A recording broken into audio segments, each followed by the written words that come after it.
Today at the National Press Club, Deputy Opposition Leader Richard Marles. His first major speech as Shadow Minister for National Reconstruction, Employment and Skills is all about science, the opportunities to commercialise and create jobs. Richard Marles with today's address.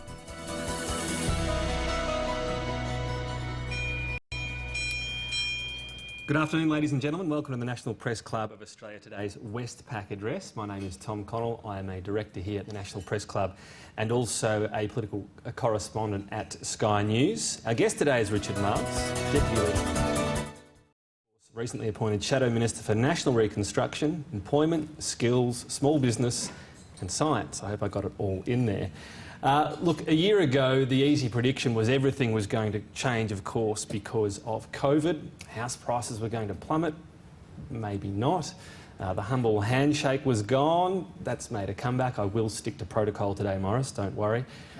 But also the economy was going to change. Now, perhaps that hasn't happened so far. Perhaps we're on the cusp of that when JobKeeper ends. But the more pertinent question might be what a government's going to change about the economy.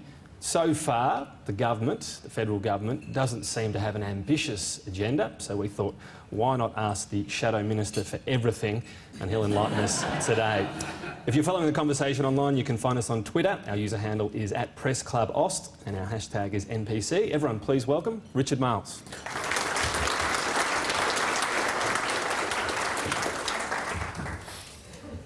Well, thank you, Tom, for that introduction, and can I thank the Press Club for hosting me here today and thank all of you for coming. And let me acknowledge first the traditional owners of the land on which we meet, the Ngunnawal and Ngambri peoples, and pay my respects to their elders past and present. And can also acknowledge all my parliamentary colleagues, of whom there are many, who have joined me here today. I'm very grateful for your presence.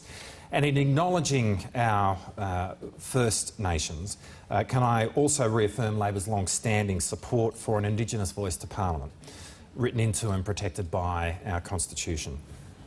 So about 2 months ago, Anthony Albanese gave me new responsibilities, as Tom has alluded to. The portfolio does have a pretty long title. I feel like I'm often challenged. The hard question you'll ask me is to articulate the title, because I keep getting it wrong myself. But it essentially amounts to focusing on two priorities: jobs and the future. And so over the last couple of months, I've been meeting as many Australians as I can, in their workplaces, in their small businesses, their places of learning, and going to the heart of our skills sector, our TAFEs. And I've seen the ingenuity we have, the determination and talent of Australians on show in so many different places.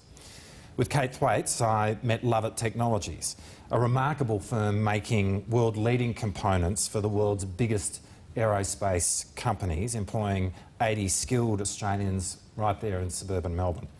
In Newcastle, Tim Ayres, Sharon Clayton and I saw how workers at one of Australia's last remaining steel manufacturing sites, Molycop, were using cutting-edge innovation to stay competitive.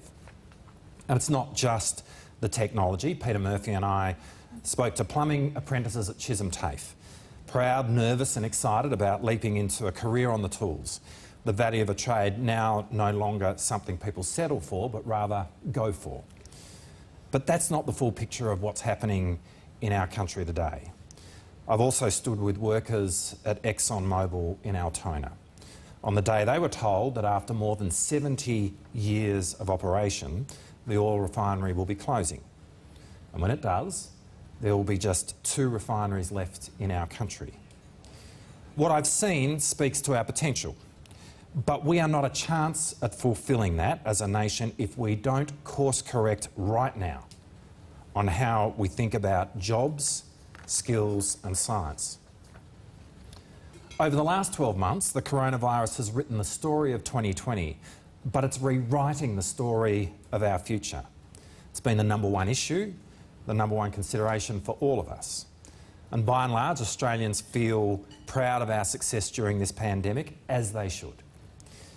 Yes, there have been setbacks here in Australia, and yes, there have been significant tragedies, but compared with much of the world, Australia has done a really remarkable job. And people feel the fortune of being an Australian in these times. But in all my conversations across the country in recent weeks, no one, absolutely no one, has said to me that they want Australia to go back to the way we were. Scott Morrison likes to talk about Australia's comeback, but coming back cannot mean going back. Because the way our nation was before COVID is not the way it ought to be after COVID. For Labor, reconstruction does not mean returning to the pre-COVID world. Recovery from the COVID-19 crisis must be only the first step in our nation's reconstruction of a better country on a better path. Australia is being presented with the most significant chance to reimagine our future that we have had since the end of World War II. And this is a moment that we simply have to grasp.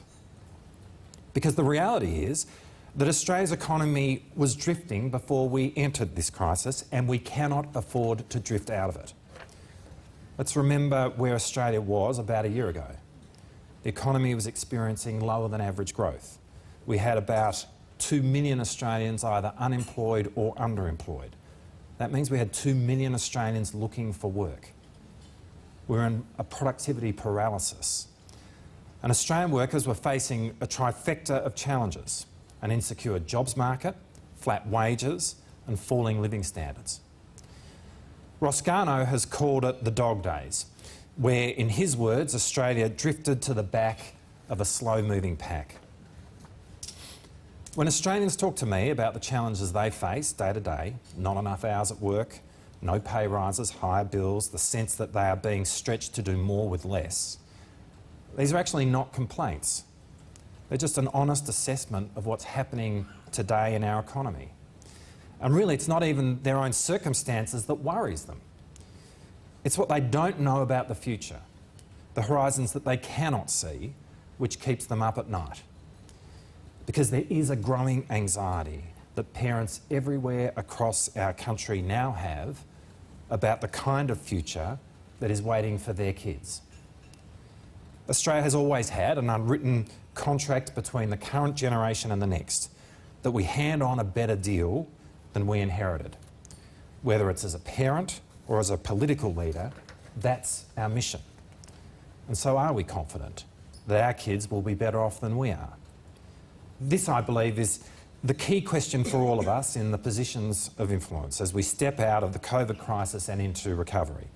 And it should be the central contest for the next federal election. Will this generation fulfil our end of the bargain for the next generation? If the opportunity for the reconstruction, for the reimagination of Australia which COVID represents, is not seized, then for the first time in more than a century, I fear that ours will be the first generation that fails this task. In the 1850s, Australia rode the gold rush wave to prosperity. In the first half of the 20th century, we did it on the sheep's back. And at the beginning of this century, we enjoyed the mining boom. But what will be the 21st century secret to our success? Where will Australia be in 10, 20, 30 years' time, when today's high schoolers, primary schoolers and preschoolers are in the jobs market? In the past, we've managed transitions in the economy and become richer in the process. We've had lots of resources, lots of customers, and not a lot of competition. But it's different now. Those countries which are the most technologically advanced and which have economies that are the most complex and the most dependent on human innovation, human intellect and human capital are also the countries which are the wealthiest. These are the economies which are generating the most secure, well-paid jobs. In short, where lies modernity, lies prosperity. And depending on how you see it, modernity might lie in Seoul or in Munich, perhaps Shanghai or Taipei. In another sense, it might be Silicon Valley or Tel Aviv.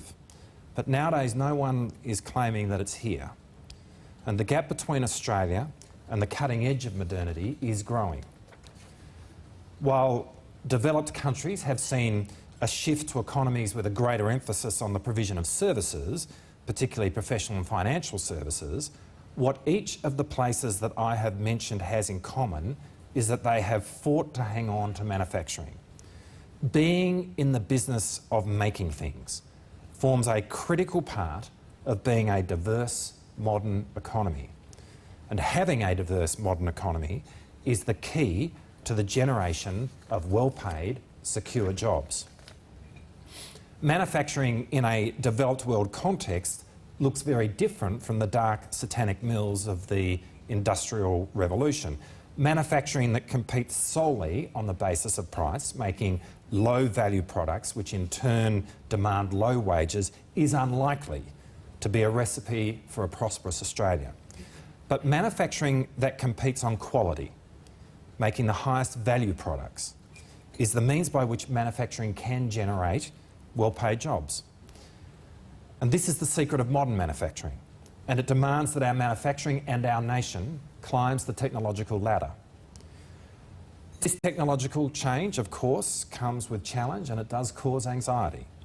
A recent estimate suggests that in the next 15 years, 2.7 million Australian jobs are at risk of being lost to automation. That's about 20% of the current workforce. But technology also generates new jobs, and lots of them. The jobs are there. The rise of technology, AI and automation can create more jobs across the world than they replace. And while much of the innovation conversation is focused at the high end of the skills spectrum, if we can grow advanced manufacturing in this country, as others have done, the new jobs won't just come with lab coats. Blue-collar trade jobs are skilled jobs. They are well-paid jobs, and they are essential jobs for our future. We needed them in traditional manufacturing industries, and we will need them for advanced manufacturing. We need to add value right along the supply chain and right along the skills spectrum, which, by the way, makes the Liberals' long-term decimation of TAFE and apprenticeships so exceptionally stupid. They aren't saving money, they are slashing skills and slaying future jobs. But here's the issue. Losing some old jobs in Australia is a near guarantee. It's the safest bet that you could make, and we can't stop it. But gaining the new jobs of the future is not guaranteed. We have to win those jobs. They will not be handed to us. And others have recognised this in different parts of the world at different points in history. In the early 1960s, the UK Labor leader Harold Wilson famously asked his country to start a new chapter by harnessing the white heat of the technological revolution. In doing so, he reminded them there is no more dangerous illusion than the comfortable doctrine that the world owes us a living. So are we working as hard as Korea or Singapore or Japan to prepare our economy and its future workers, our kids, to earn those future jobs? Make no mistake. In the race for the jobs of the future, the starter's gun has already been fired, and other countries are off and running. And in order to compete and to win that race, Australia must have the courage to embrace science and complexity. Under Scott Morrison's coalition, our nation's relationship to technology has become fraught. When the coalition goaded the car industry offshore, we'd lost our most complex manufacturing. Indeed, in the last 8 years, we have seen as much deindustrialisation in Australia as in any period in our nation's history. Australia has lost sovereign industrial capability. And to turn this around, we must change our society in two key ways. First, we need to be much better at turning science into jobs. And second, we need to encourage our kids to study STEM subjects at school. It's critical, completely critical, that Australia dramatically improves our capacity to commercialise our public research and make our economy more complex. The Country Complexity Index, produced every year by Harvard University, compares how we measure up in a world where high value, high complex production generally means higher growth and higher wages. Japan is ranked first, South Korea is third, Singapore fifth, China makes the top 20, Malaysia makes the top 30. In fact, this index is pretty close to being an index of modernity. So where does Australia rank? We're ranked 87th in the world. sandwiched between Uganda and Burkina Faso. And we're getting worse. It's a number which, if we do not change, will describe a radically poorer future for our grandchildren. And when, at the Liberal Party's urging, car manufacturing left Australia, there might have been a sense of nostalgia among some of us, a sense that we were waving goodbye to a piece of our past. But what we need to understand is that in that moment we were also waving goodbye to our future. Because instead of climbing up the technological ladder, in that moment we were tumbling down it. The Ford factory in my hometown of Geelong was much more than an old-fashioned assembly line. There were PhDs in that building, researchers, designers, engineers, IT experts, and every kind of trade skill you can think of.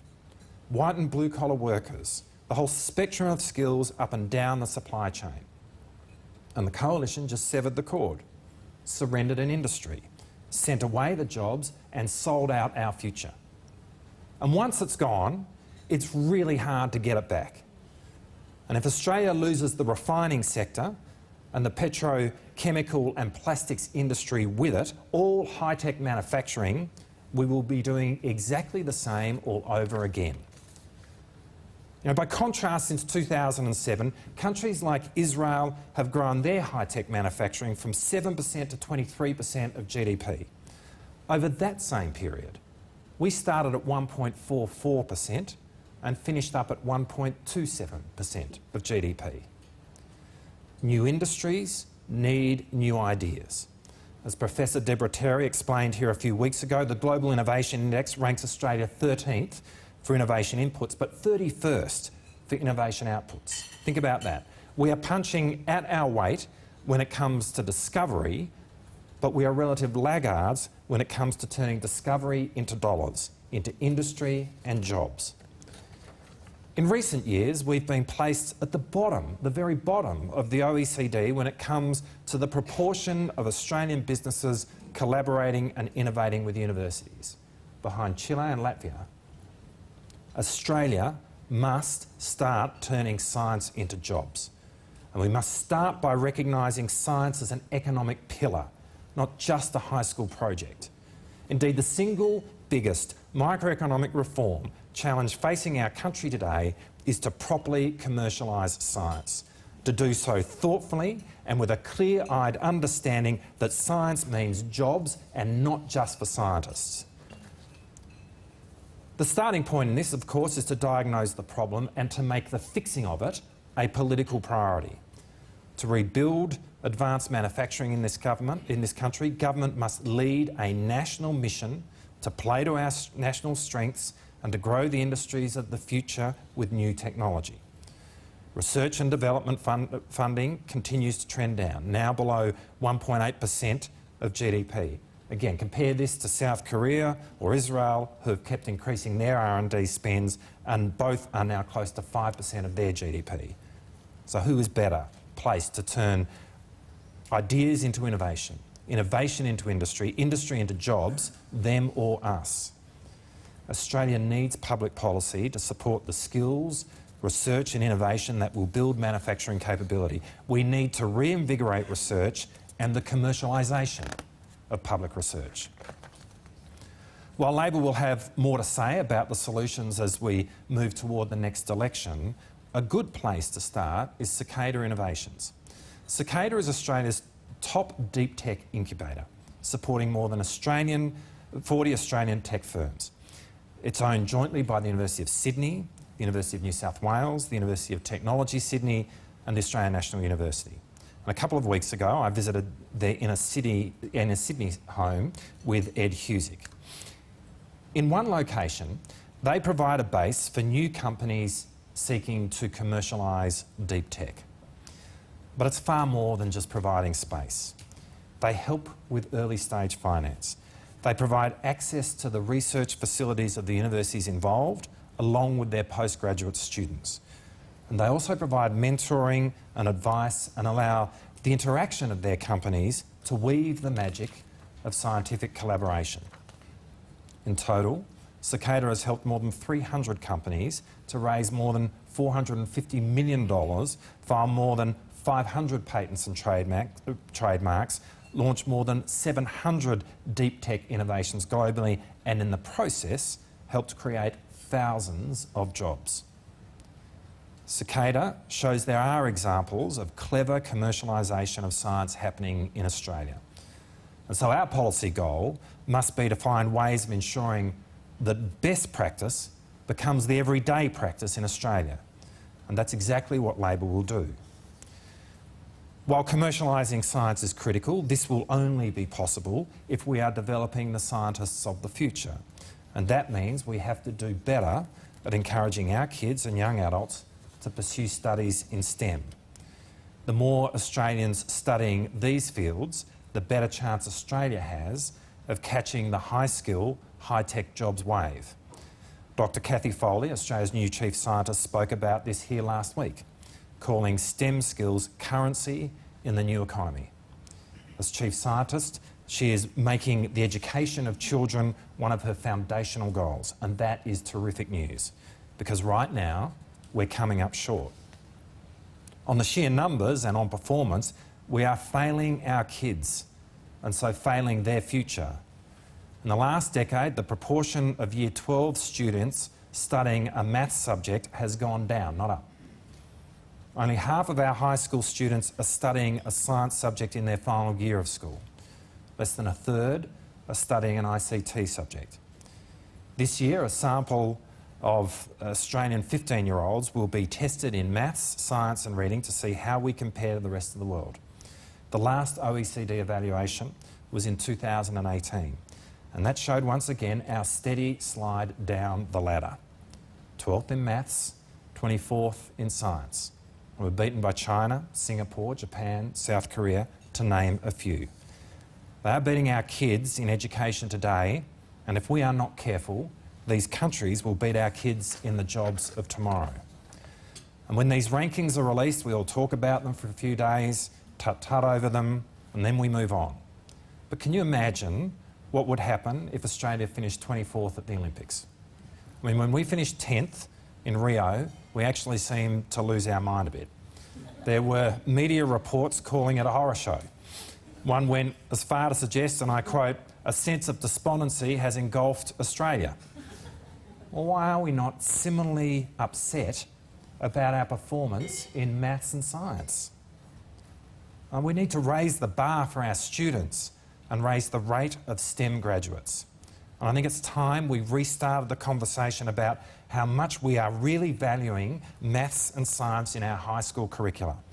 We know these skills are a compulsory part of the future economy, but learning these subjects is not. English is compulsory through to Year 12, but we let our kids quit maths and science. And let me be clear, Shakespeare matters, but Australia's reality is that the future economy is going to need more engineers and coders than poets and playwrights.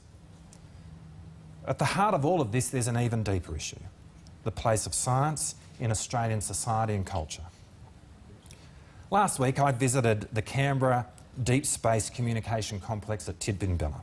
Run by the CSIRO, it is funded and forms part of NASA's Deep Space Network, along with the facility outside of Madrid in Spain and Goldstone in California.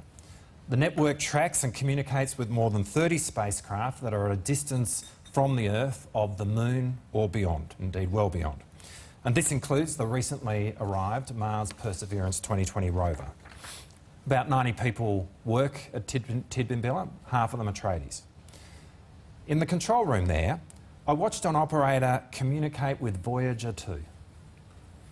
Along with Voyager 1, these spacecraft that were launched in 1977 are two of the furthest human-made objects from the Earth. Voyager 2 is travelling at about 15 kilometres a second and is now in interstellar space, about 19 billion kilometres from Earth, located beyond the heliosphere. That's the environment in space that is created by the sun. It has instruments that are still working and is continuing to provide us with critical information about the nature of interstellar space. It's so far away that it takes 17.5 light hours for a message to transmit from the Earth to Voyager 2, and the only radio telescope in the world which is in contact with Voyager 2 now is the largest of the dishes at Tidbinbilla. And there I was, watching 17-and-a-half-hour-old data coming up on the screen from Voyager 2 right in front of me. And all of this is happening now, literally 40 minutes drive from where we are right here. And who knows about any of that? In Murchison, Western Australia, part of the largest radio telescope in the world is being built. About 130,000 low-frequency antennas there will form part of an array of telescopes primarily located in Australia and the Karoo in South Africa. Together they form the Square Kilometre Array Telescope, otherwise known as the SKA. The SKA will illuminate the heavens in a completely unprecedented way. It will give us the very best view that humanity has ever had of the origins of the universe. It will likely be able to detect planets in the universe which have biomarkers in their atmosphere. And when it does, quite possibly in this decade, we will have, for the first time, proof of life beyond Earth. I want you to think about that. In this decade, that will be a profound moment in the human experience. To operate the SKA, it will require 2 new supercomputers, each more powerful than the most current powerful supercomputer in the world today. And one of those will be based at the Pawsey Supercomputing Centre in Perth. The SKA has been called one of the largest scientific endeavours in history. The world's smartest people are working on it, and that includes plenty of Australians. And all of this is happening here, right here in Australia.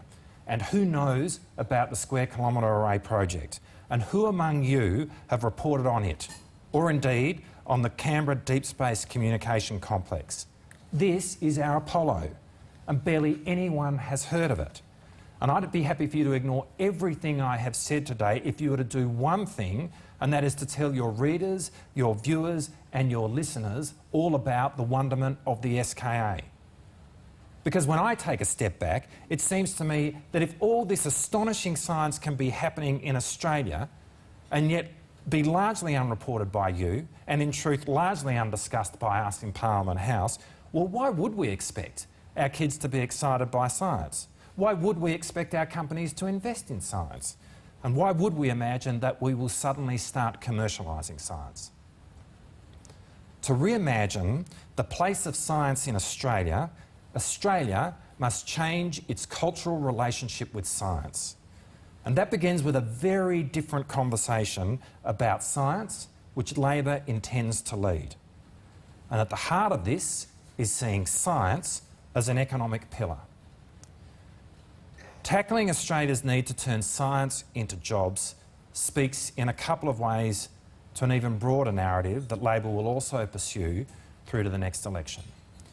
The COVID pandemic, for all its difficulties and disruptions, has reminded Australians that we are in fact all in this together. No one can buy their way out of COVID.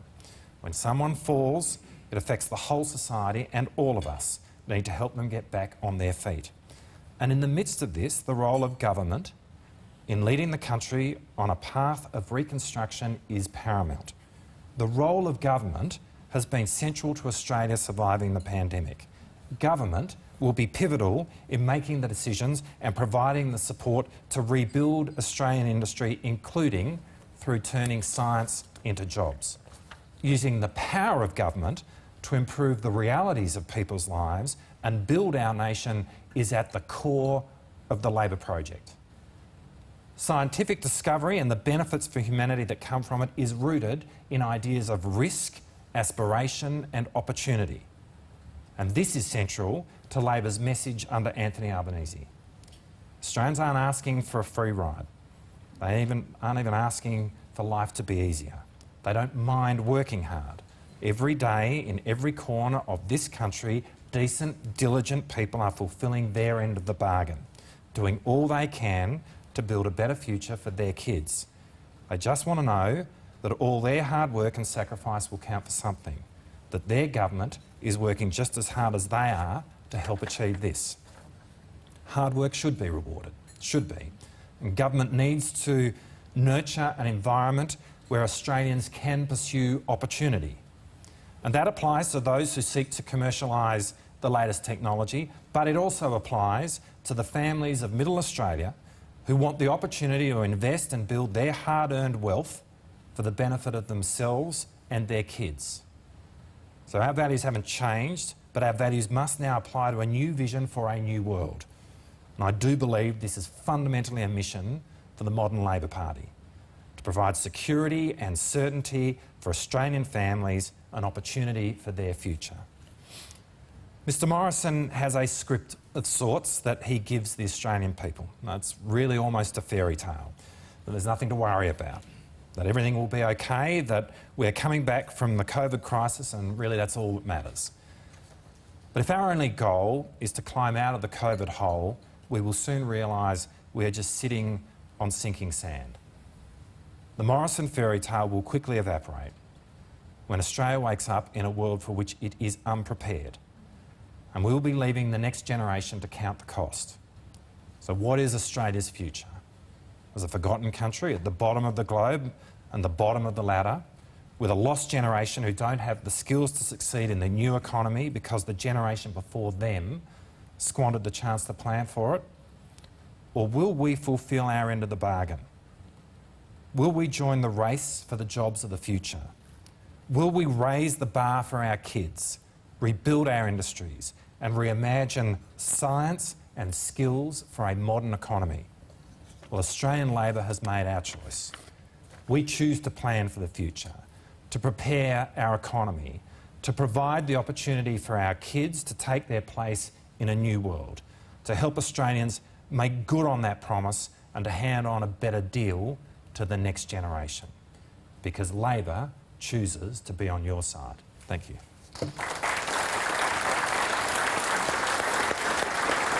Stay here.